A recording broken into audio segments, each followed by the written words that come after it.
Welcome to the Nothing to Something podcast, the podcast that has been put together for you guys to gain insight into real people telling real stories through their real struggles towards achieving real success. Today we've got a special one, guys. We've got an online coach who has had 30 plus top 3 placings for her team or clients. Today's guest is also a competitive athlete who has currently done 10-figure shows, 2 physique shows, had 7 British final invites, who was the Two Bros 2020 British Figure Champ, and is the 2022 Arnold Classic UK Women's Physique Champ. Now that is a rap sheet and a mouthful if I do say so myself. Today, guys, we have Maz of Maz Maria Fitness. Enjoy.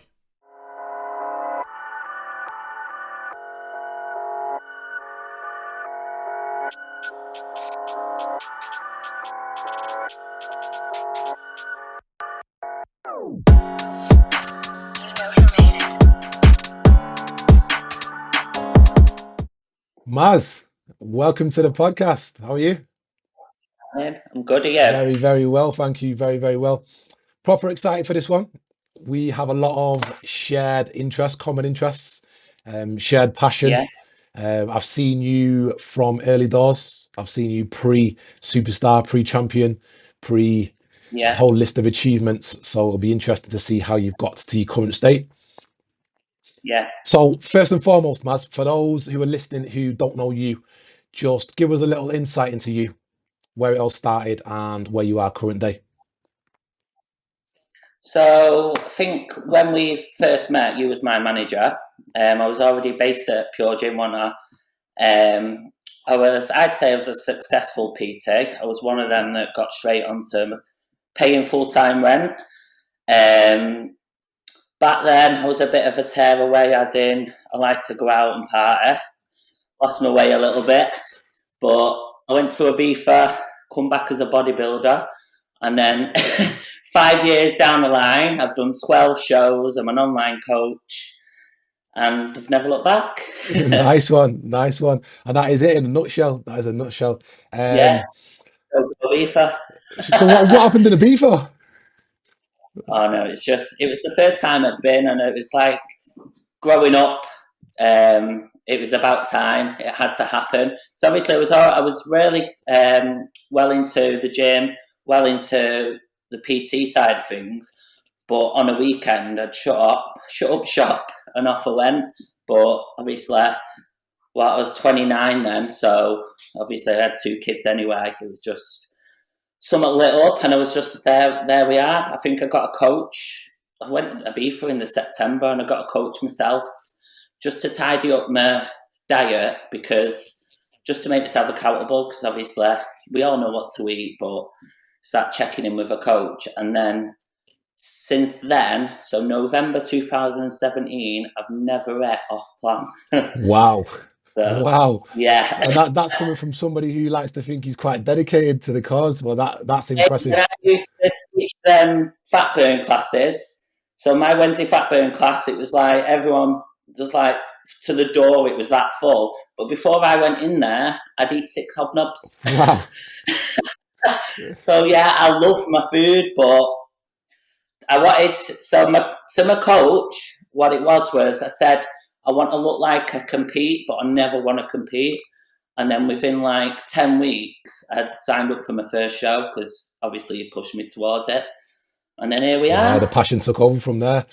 Do you know what? It's really intriguing that you talk about you getting a coach. I see so much with successful people that the student becomes the master, so to speak. So I'm assuming your Yeah, coach had a pivotal part in the person you've become today. absolutely. I mean, with the diet side of things, I think even when you pass your PT, and all the years I did because I went to college doing sport, I did athletics from a child, and then you learn on the job, don't you? No matter how many textbooks you read, unless you actually put it into practice, it falls on deaf ears. So as I obviously, my coach was telling me what to do and what to eat, and then I seen how my body was responding. That's how I learned. And then obviously I've gone into further doing nutrition course later on myself on top of the PT, and obviously how many preps I've done, and then clients have jumped on and I've prepped them for shows, and it's just learning constantly. And even today, I've still got a coach. Obviously, I did leave that coach because I needed to progress a bit further, and obviously to get me better. So, like now, I'm with Shelby Starnes, who's one of the best for women's physique. So even to this day, I still check in every week, even though I think I know it all.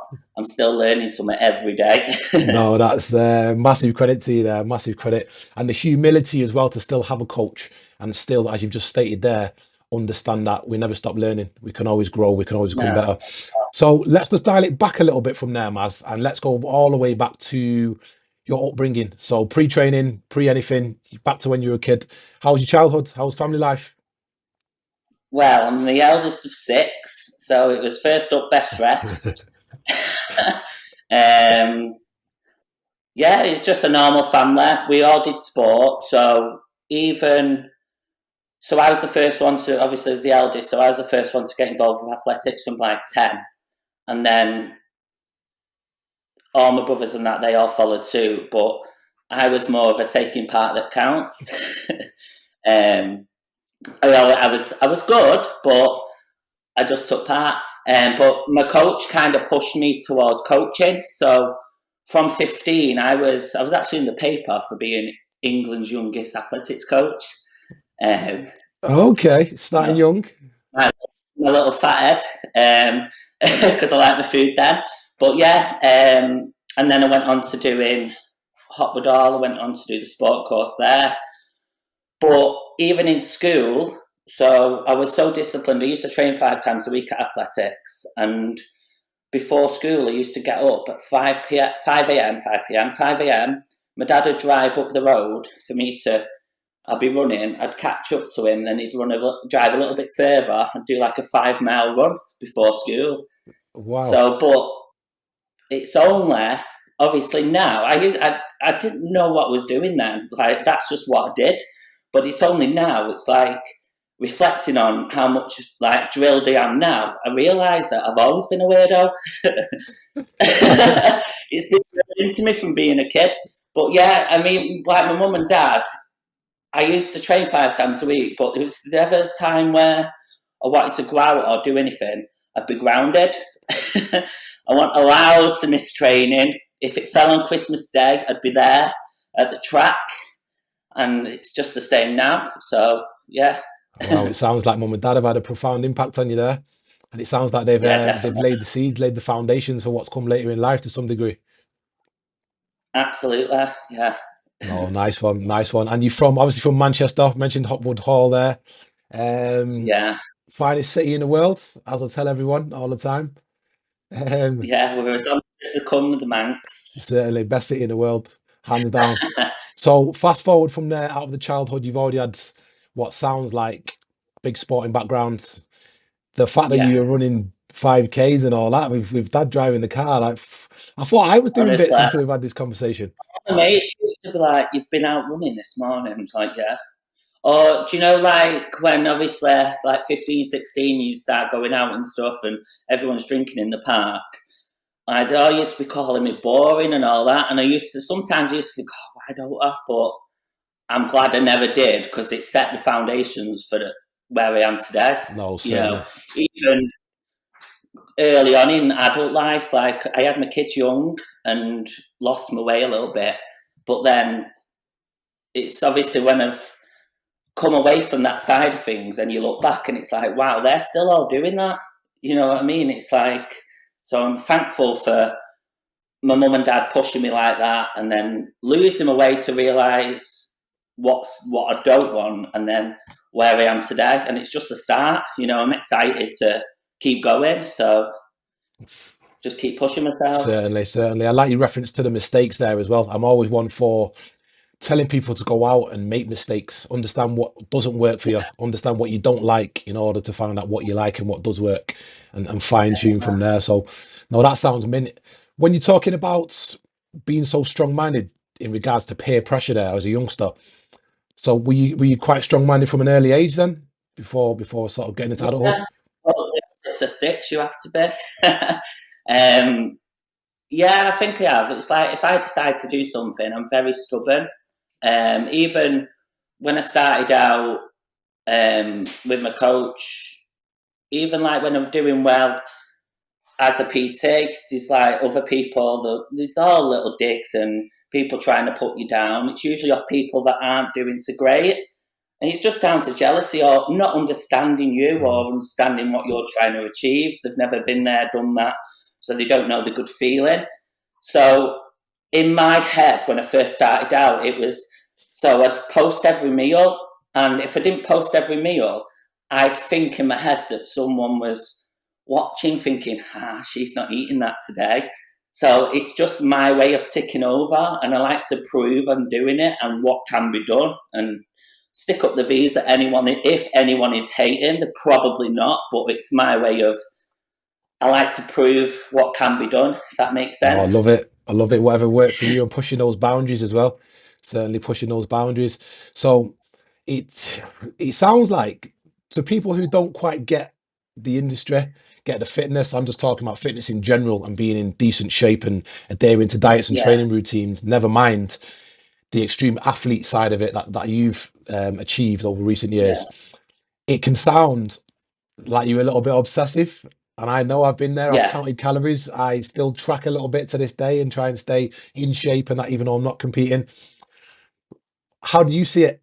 Is it an obsession? Is it a mental thing? Is it something that Yeah, I think to be at my level or beyond, even anything in life, like if you want to excel at something, you need to obsess.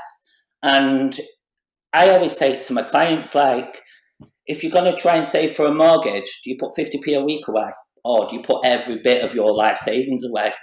Where you're going to be in 6 months' time, are you still going to be putting them 50p's away? Or, forever not get that house? Or you're going to be buzzing at how much you've saved? And it's with anything, you've got to give it your all, or what's the point? I mean, there's balance in life and you can have the balance. But when clients, for example, if you're not happy where you want to be, where you are, you have to go to that extreme of having that obsession and forgetting about what you want right now and think about what you want in the future. And the more you stop fucking about with, falling off and getting back on and things like that, if you just give it your all for 6 months, then you can put that balance in. Then you can be, wow, look what I've achieved. And before you know it, you've realised what you can achieve, and you push the bar raises and you want more and you want more. You're never satisfied. So yeah, you are obsessed, but there's worse obsessions to have. 100%? If I'm that with makes you. I absolutely sense. love that. I love that. And the slight reference there to compound interest. I think for most people who aren't successful in their journeys, regardless of whether it's physical or any sort of success that people are adhering to, it tends to be that initial period. People can't Yeah. adhere to the Well, start. the start, everyone's excited. Mm, So even like say January's coming up and everyone jumps on the bandwagon and New Year's resolutions, and first 2 to 3 weeks everyone's buzzing, and then it gets to work's a bit stressful, people are a bit skinned, you think, oh, sod it, I'm not going again tonight. And then before you know it, you're back where you was. And then it's hard, and it's just a downhill spiral. And then we'll start again Monday. How many Mondays have been and gone? It's just same bullshit story. I'm with you. I hear you. I hear you. Yeah. And then you're starting from scratch when you could have had all that compound interest in the bank. Absolutely. You never regret it when it's done. So once you get there, get it There you done. go. It's done there. Take note. You're We should buzzing. put it on a plaque. Let's Yeah. yeah, we'll put a little MazMaria Fitness at the bottom of it. No, I love that. Yeah, I love definitely. that. Now, another thing that I'd say we have in common, although probably yourself a little bit more than myself, is we both lean into suffering. So I use this term semi-frequently. And once again, whether we're talking mentally, physically, cognitive load, work life, home life, there's an easy way and there's a tough way. Yeah, And I think certain people willfully go the tougher way. You lean into yeah. suffering purposefully in an aid that you know it's going to hurt, but it's going to be better coming out the other side. Any message for the people who struggle to lean into that suffering? Well, nothing grows in the comfort zone, does it? It's just literally shit days come, days are hard, but when I always say, like, if a client struggles and they're like, oh, this has happened, this is that, just look at your fucking feet. You're still standing. You know, you've got to just crack on. Everyone's had shit. It's like, you know, you've got two legs. A lot of people don't. So it frustrates me. And people are fucking mad asses. Yeah, crack on, crack on. It is. You've just got to just crack on, haven't you? It's like, what's the worst can happen? I mean, with regards to like my comps and stuff like that, I do feel if I'm not suffering, like obviously, say when I've got to do the stairs for 2 hours a day, and you know, if that's what it takes to get that little bit of fat off, and then I think, oh, I might just, my coach won't know, and then I'll just sit back and think, well, what will that overall winner be doing? It's like, no, it's a competition. I want to be the best. So if I've got that chance, I've got to be doing what the pros are doing. So it's just, that's what drives me forward for it. And then once you get that little bit more and you wake up the next day and you have survived, you know, you can go again. So it's just repeating it. It's repetitive, and I don't know, obviously I'm addicted to it. 12 shows later. No, smashed it. You've absolutely smashed it. Watching it from the outside, it's an inspiration to a hell of a lot of people. I know it is. Yeah, So keep doing what you're doing. Just referencing back to your, did you say 2 hours on the stairs then? mate, it was hanging. 2 hours on the stairmaster. Well, I'll do an hour in the morning fasted, and then an hour later on, Oof. like post workout. So to anybody who's listening to Luckily, I've this, got. who's moaning about going to do a bit of a walk or a 5K or try getting on the stairs for Oh, 2 hours a day. it's disgusting. 7 days a week. At one point, well, say the last 4 weeks of my comp prep, I was on 700 calories, zero carbs. I used to have to look at, so obviously I'm not putting it out there and saying that's healthy. It is an extreme sport, just to put it out there as a disclaimer. But to get the conditioning that I had to get, you know, I had to go above and beyond what anyone would think was normal. And at some points, I'd look at my legs and just to tell them to move. You know, if I had to walk across the room, because things weren't clicking and things weren't functioning, and I had to it's crazy what I had to go through. But again, you stand on stage, worth it, 100%. So Yeah. I'd do it again. I can only imagine the feeling. Can only imagine the feeling that you get being up there and winning the way you have done over recent years. Like Mazda said there, it's not. She has put the disclaimer in. It's not for everyone. I'm assuming when you get to No, that stage, Maz, that you've got to know your body. You've got to listen to the way you're feeling. You've got to be wary of absolutely. hydration and That's why, health. And yeah, yeah, I think that's why it's good as well that I have a coach, even though. So I had 6 clients competing on the same day as me. So obviously my job was to get them ready, but I had my coach that I pay to be the mastermind to tell me what to do. I probably myself wouldn't have pushed myself that much if I didn't do that to my clients. But again, they're not in women's physique. Davina's the closest one to me, and she's in figure, and she doesn't need to come in as hard. And she was fully fed, dead happy. Actually, shared a hotel room with me, carved up to the max. Unfortunately, she's got better genetics than me. I was like eating dust, but yeah, it's not for the faint-hearted. But again, I'm here for it. no, I'm with you. I bet you've built some lifelong friends with those clients you're talking about who you've taken through the journey there. Absolutely. Right, Yeah, let's dial it back a little bit to where we started. So you got family, partner, yeah, kids. yeah, You've got numerous yeah, clients, some of which are competing. You're competing at an yeah, elite level and taking it to extremes, as we've just discussed. I'm yeah, intrigued to know how you balance all this efficiently and consistently. As me personally, like to think I'm a high performing person. Got 2 kids, youngest of which is very yeah, young right now, is just about to turn 10 months. obviously got a partner, working 40 to 50 hours a week in a job, doing a bit of coaching on the side. It's demanding. The cognitive load, never mind the physical and training on top of it, is enough to wear anybody down, in my personal opinion. I think I'm quite strong-minded, but it gets you, Yeah. and I start having to drop things off, and this has to go, that has to go, because I can feel the demand it's having on me cognitively. How are you balancing all that, and you're still doing something so physically demanding as well as the cognitive, and you've been doing it for such a prolonged period? I think obviously supportive partner, that's a bigger, because he like when we been together like 6.5 years, and that's probably it's when I first started at Pure Gym. We got together, so I was already as a PT, but I wasn't taking my training to an extreme. But he had friends in the past that had bodybuilded, so he understood what's needed, what the routine is, and things like that. Um, so him, obviously, he's into his training and stuff. He won't compete because it's a shit bag. But when I get moody, not fed, and things like that, it's really good because he doesn't argue back. So then it makes me question how I'm talking to him. So I'll just get on a walk. We've got that balance there.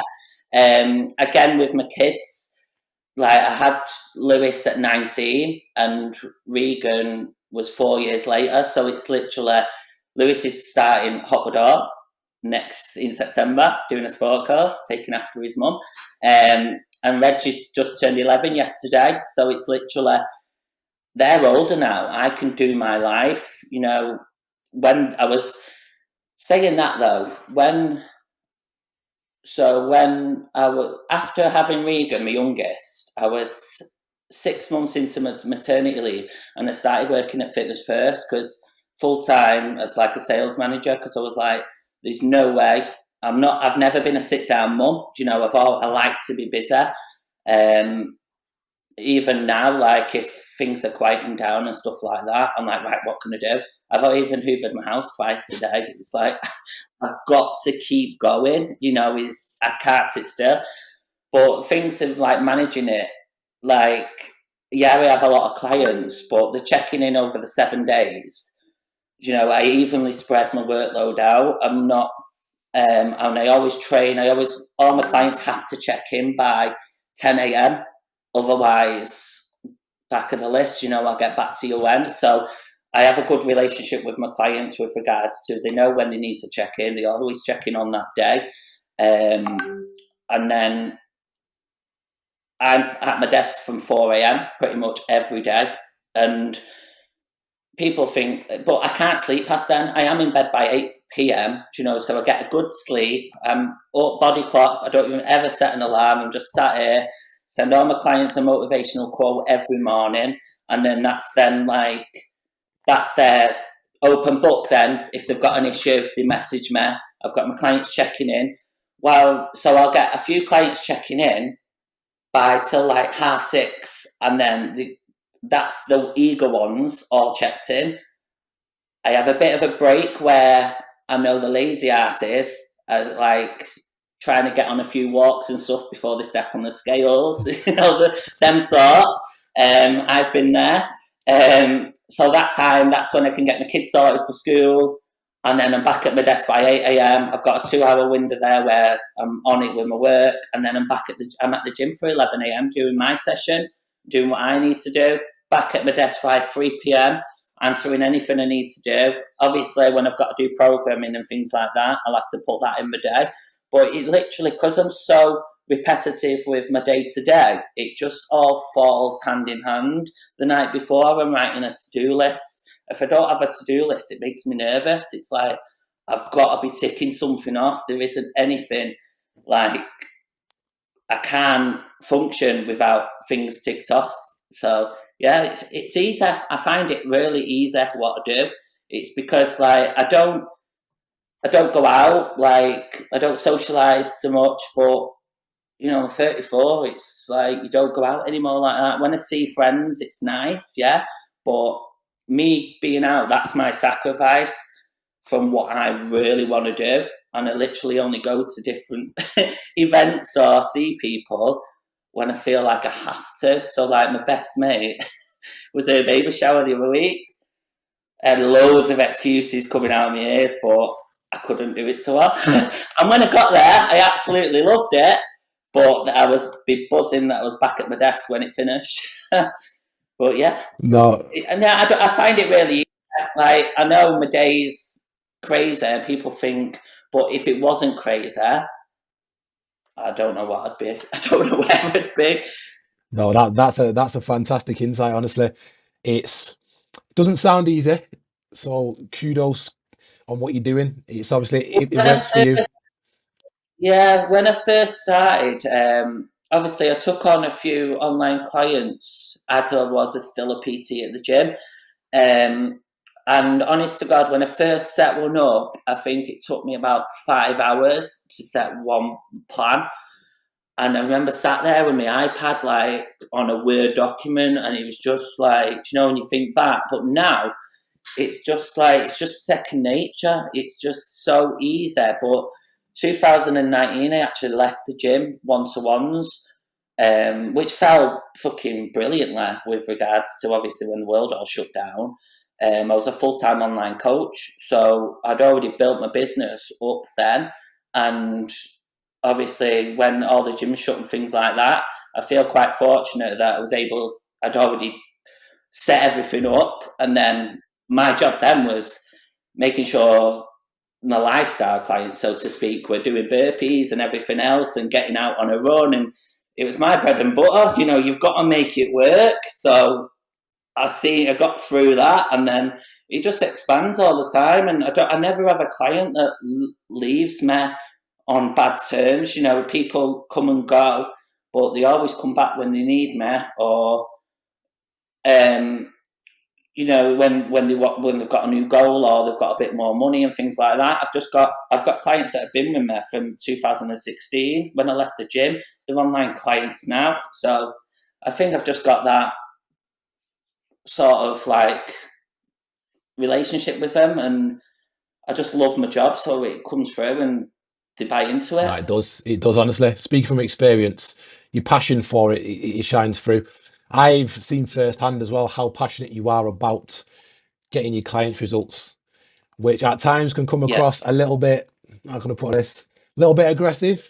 You better do them steps, you better get man. them calories burnt. But it's quite evident that you're as passionate about getting them results as you are about getting yourself results. So yeah, no, congratulations on having the routine nailed down. It's not an easy thing to do. Yeah, I not got my week or my day to day filled anywhere near as much as you've just expressed right there, but at times it can get a lot. I find that yeah. if one thing goes, then it's a snowball effect, and a few things can knock on off the back of that. Are you at a stage now? Is that why you don't want to do anything outside of the routine? I literally hate anything out of the routine. It's down to obsession again. I know it is, but it's what makes me tick. And I literally don't even go into like a different gym or going on holiday, for instance.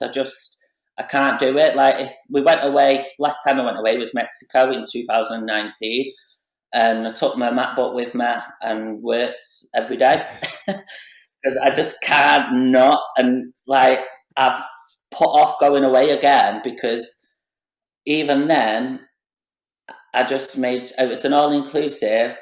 I don't drink anyway, but I still ate my egg whites in the morning, and I'm sat there judging everyone else fully getting the money's worth. And it's like, you don't need to be like that miserable cow. So I just eliminate myself from that sort of scenario. Just can't do it. I can't sit still. Makes me feel sick, the thought of sitting by a beach and sipping cocktails. I just couldn't do it. I need to know where the nearest gym is, or getting on walks where he'll moan them because he'll lose weight. So it's like Yeah. I'm just fucking constantly chasing the tail, but I love No, it. active, super active. No, best way to be. At some stage, though, you're gonna have to start thinking forward towards retirement and what downtime looks like for Maz. Just bear that in mind No, going no. forward. I will when I'm not bodybuilding because I'll have to find another hobby when my body can't take it no Yeah, more. But yeah, for now I'm good. another obsession. I'm sure you'll excel at that one as well with how obsessed you are. You just talked Yeah. there, Maz, about not drinking. Do you not drink at all? No alcohol? No. Well, when so since 2019, my best mate Steph that I mentioned before, it was her engagement party last year, sorry. And that's when I went to that, had a few gins, and then I was, I wasn't actually too bad, I was fine. I made sure it was my rest day the day after and stuck to plan and cracked back on the day after that. But then after my show this year, because last year I literally I had that one social gathering and I didn't do anything. So because now I'm taking next year off stage because I need to grow, I don't plan to get on stage till 2024. So I've said to myself to try and be a bit more sociable, make time for others. So I did go out for Jess and Jen's. Remember little Jess Banks? She trains with me still sometimes. But I went out for their birthday after my show, which was a brunch. But by 10 p.m., I was ringing Charles saying, order me pizza. Because I was allowed to cheat meal. I was back in bed, and then the next day I was back on my plan. So it's literally like occasions that I want to make sure I do. So this Friday, I've got my client's Christmas party coming up. So back in the PT days, every year, every summer would have like a gathering, and every Christmas would have like the Christmas party. So this is the first one I've done since 2018. So this is me making more of an effort to be normal, trying to fit it in, but see if I live and tell the tale after Friday. No, enjoy it. I'm um, sure you'll have a great time. Um, I yeah, don't drink off, not drank in about 4 months recently. yeah.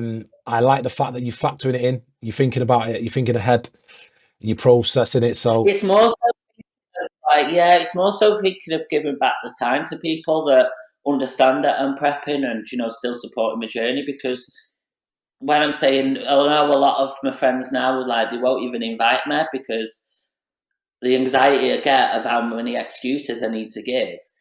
Like that's how I used to feel back in the day. Where now I'm just a straight point blank no, and they understand that. So I think I need to just give that a little bit more back because they're my cheerleaders at the mm, show. So it's just you've got to meet in the middle sometimes. And while I have got that time not going on stage and I'm not prepping, it is, I hate to say it, but have a little bit of life balance. no, certainly, Um, certainly.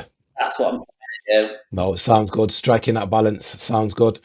So, current success, you smashed it. Again, looking from the outside in, you come a hell of a long way. You've done a hell of a lot in this game. I'm assuming you've got plans for the future that are going to take you to another level, knowing Maz. Yeah, definitely. And looking back from where you are now, is there anything you'd change? Anything you do differently? Started younger, as in my bodybuilding and the fitness side, because I mentioned earlier, I did college, and so I wanted to go into sport development and helping kids and stuff like that. Because obviously I did the athletics coaching and things, but coming from Moston, there's a lot of underprivileged, families, kids, and obesity and stuff like that. So that is the road I wanted to go down. It's not the road I'm in now, but I do think when I'm not bodybuilding and I can put my time and efforts into one place, I think that's the road I'll go back down. Um, so obviously, that's what I initially went to college for. But then having my kids young, it kind of steered me away. I had to just go out and earn the money, get a full time job. And it wasn't until Reg was about 4, I got onto my PT course because I wasn't PT qualified. I worked in gyms and stuff, gym managers and things like that, but I didn't even want to be a PT. um, at that point in my life, but it just fell hand in hand with obviously working my hours around kids and stuff like that. So yeah, I definitely would have definitely got into the fitness side of things and the sports side of things, and not let myself go as much as I did, because I think I'd be a lot further in the career I'm in now. If I started before I was 29.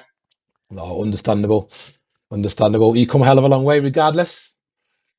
Yeah. Right, Maz, we're going to break it down now into some questions. What I'll do every podcast, hopefully give us an insight into the same things for different people. So first question is, I know you've run us through this briefly already, but to summarize your morning routine for us. Morning routine tends to be something that most successful people have in common. Something's going on regimented in the morning. How does your morning look? So I wake up before my alarm. So my alarm's set for 5. I'm downstairs by like 4:30 each morning, sending my morning quotes on WhatsApp, and it only lets me send 5 at a time. So I literally sit there through every single one of them with one eye open. Sometimes send it to my dad if he's in my chat. And then obviously crack on with my working day. I think going back to when I used to say when I was like gym manager, and I used to have to I used to do a 10-7 shift. I used to think, God, how am I getting up for 7:30 in the morning? But now, if Charles tries to stay in bed till 7:30, the Uber's out, he's getting shouted at, fat laser, jokes. But yeah, I think it is just part of anyone successful. I guarantee they're up before the birds. With you. And what time do you go to bed out of interest if you're getting up at that time? I'm struggling to keep my eyes open past 7 p.m. Okay. My kids booming. Now Lewis is 15. He's like, can I stay out till 9:30? I was like, no, I'm going to need to go to bed. And he's like, you're tired. He literally tries to stay at his dad's just so he can stay out a little bit later. Oh, gosh. Right. Next question is, what percentage of the time are you on it? Now, this one's going to be intriguing with you after the conversation that we've just had. So I'll put a bit of context behind this. There's a book, don't know if you've read it, called Eat That Frog. It's referenced a little bit in there. It's referenced by numerous highly successful people, Dan Pena being one of them, who's a multi-billionaire. You have a list of what you'd like to achieve, both personal and professional. If you are on it, what you are doing adheres to one of those lists. What percentage of the time are you on it and contributing towards your future goals? And what percentage of the time is wasted? Honestly, there ain't a minute that goes by where I'm not working towards like either my business or my bodybuilding daily. Even TV, I watch podcasts. Like, there's literally, I don't watch any crap. I don't have time. But when I do sit down, I'll sit down watching bodybuilding YouTubes. That Fuad, obsessed with him. And just literally, that's all I do. And I'll be working. I'm pretty, like, every day. Like, I'm never not on it. I don't like want to sound like a twat, but it's just I don't do anything other than what I'm either. So I work 7 days a week. They're in any point of the day or any point of the year where my clients can't contact me. So, and if someone goes quiet, where I'm on the ball with them. If I don't see someone's social media like they normally are, I'm like, yo, where are you today? Like I'm just constantly, even if I'm just on Instagram, like it's watching everyone, everything is always contributing to my business or my bodybuilding. I've just realised I'm obsessed. It's quite evident. It's quite evident. I'll be honest, Maz. I knew from knowing you anyway, but off the back of this conversation, I knew that was going to be a high percentage, but I don't think we'll get anyone on the podcast who's committed a higher percentage of the time than that. We're talking 95% plus. You're on it. I know. it's like there isn't anything else. It's like when people go, "Oh God, do you eat that all the time?" And it's like, if I look at another meal, like what if I eat that now? Where's that going to take me tomorrow? Like that's how my mind works. Like obviously there'll be times where, like once a week now in the off season, where I'm allowed a cheat meal. But even then, like my favourite food of all time is pizza. But the only time I'll eat that is post show when I'm not depleted and my body needs it. Like now, I'll order, yeah, I'll be normal that one Saturday night, but I'll order a chicken wrap with rice, and I don't even have like a diet drink. I drink my water with it. Charles goes, "You're crazy," but it's just anything that I'm doing. Like even I like to go on a bit of a walk, but now I'm trying to grow. I've had to cut that back because it's just counterproductive. There isn't anything that I do that's not gonna contribute towards where I want to be. It's yes, I'm mental. No, it sounds full on. Do you think there'll ever come a stage, or has there been a stage being so consistently on it where you start to give, where you start to waver, where you think this is too much? I just need a break. Nah, because I want to be like my business. That's my bread and butter. That's to feed my kids. So that has constantly got a tick. If self-employed, if you're not earning, if you're not working, you're not earning. So it's literally like that's my drive there. But with regards to my bodybuilding, like I don't look at the other amateurs anywhere in the UK. I look at the Olympians and I critique myself on their routine, their day to day, how they're looking on their check ins, and I'm scrutinising myself because that's where I want to be. So until I'm there, until I'm stood with them big girls, get back in your box and crack on. They've done the work. It's like, it's just how I am. De- My physically, Devoted to the cause, absolutely devoted. Um, so next question. One tip for yourself 15 to 20 years ago, before all this came about, before the obsession, before you became an athlete, before you started eating the same thing every day, before you started thinking everything towards one common goal, what piece of advice would you look back and give now? stop going on benders.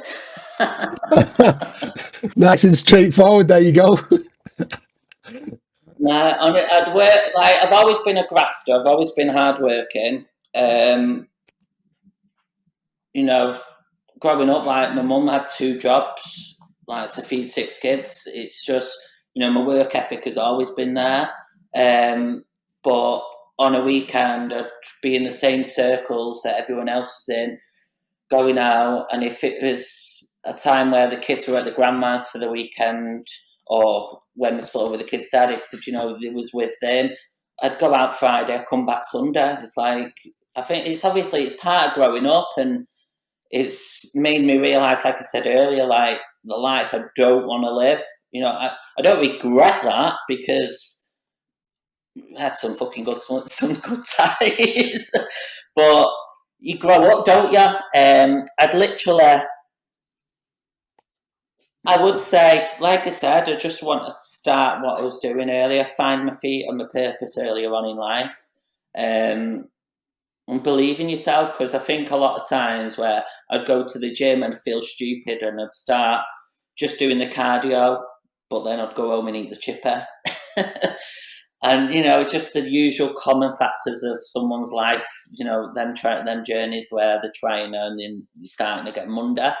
I think if I would have pushed myself and pursued it a little bit more, I would have been where I am now a lot sooner. Fair play. Fair play. And then the last one from me, you have the opportunity to sit down to dinner with three people, past or present, dead or alive, with the aim of making your future as successful as possible. What three people would you choose? Oprah. Oprah. Okay, I wasn't expecting that one. We have a curveball there. Um,